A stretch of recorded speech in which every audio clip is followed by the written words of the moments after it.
ओम शांति। आज साकार महावाक्य 3/1/2026।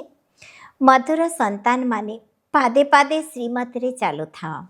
यह ब्रह्मांकर मत बा शिव बाबांकर मत, एथिरे द्वंद्व पड़ नाही। प्रश्न, बुद्धिमान पिला माने केउ गहन कथा को सहजरे बुझी पारिबे? उत्तर, ब्रह्मा बाबा बुझाउछंती बा शिव बाबा बुझाउछंती एकथा बुद्धिमान पिला माने सहजरे बुझीजिबे। केतेक संतान तो यही कथारे ही द्वंद्व पड़ी जाती। बाबा कहउछंती पिला माने जेहेतु बाप दादा दुई जण एकाठी अछंती तेणु तुमे माने द्वंद्व पड़ नाही। तांकर मत को श्रीमत मने करी चालू थाओ। ब्रह्मांकर मत पाई मध्य शिव बाबा दायी अटंती। ओम शांति। धारणा पाई मुख्य सारांश 1 नंबर, सेंसिबल अर्थात ज्ञानी होई सच्चा अर्थात प्रकृत आत्मिक सेवारे लागि जिबाकु हेबो। सब कथा पाई शिव बाबा ही दायी अटंती। सेतिपाई श्रीमत रे केबे भी संशय अर्थात संदेह करिबार नाही। निश्चय अटल रहिबार अछि। 2 नंबर, विचार सागर मंथन करी बाबा बुझाउथिबा प्रत्येक ज्ञान बिंदु उपरे ध्यान देबाकु हेबो। निजे ज्ञान को धारण करी अन्य मानकु सुनाइबाकु हेबो। आजिर वरदान, निजर आदि अनादि रियल रूप को अर्थात प्रकृत स्वरूप को रियलाइज करुथिबा संपूर्ण पवित्र हुआ।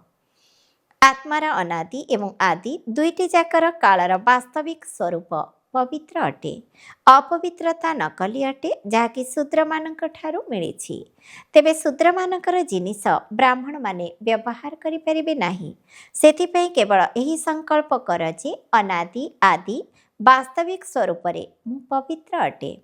जहाको भी देखुछ तार वास्तविक स्वरूप को देख, वास्तविकतार अनुभूति कर, ताहाले संपूर्ण पवित्र होई फास्ट क्लास बा एयर कंडीशन टिकेटर अधिकारी होइजिब। स्लोगान, जदि परमात्मा आशीर्वाद रे निजर अंटी भरपूर रखिब तेबे माया समीप को आसी पारिब नाही। अव्यक्त इशारा, यही अव्यक्ति मासरे बंधन मुक्त होई जीवन मुक्त स्थितिर अनुभव कर। अधिकांश पिला एबे लुहार जंजीर गुड़िक तो काटी देइछंती, किंतु बहुत सूक्ष्म एवं राजकीय सूतार बंधन एबे भी बांधी रखिछि। केतेक तो निजको बहुत भल व्यक्तित्वर अधिकारी मने करुछंती। निज भितरे से भली कौनसी विशेषता नथिले मध्य एभली अनुभव हेउछि जे मु बहुत भल अटे, मु बहुत आगको बढ़ुछि। एही भली जीवन बंधनर सूता गुड़िक बहुत पिलांक पाखरे अछि। बाप दादा एबे एही भली सूतार बंधन ठारू मध्य मुक्त जीवन मुक्त स्थिति रे देखिबाको चाहुछंती। ओम शांति।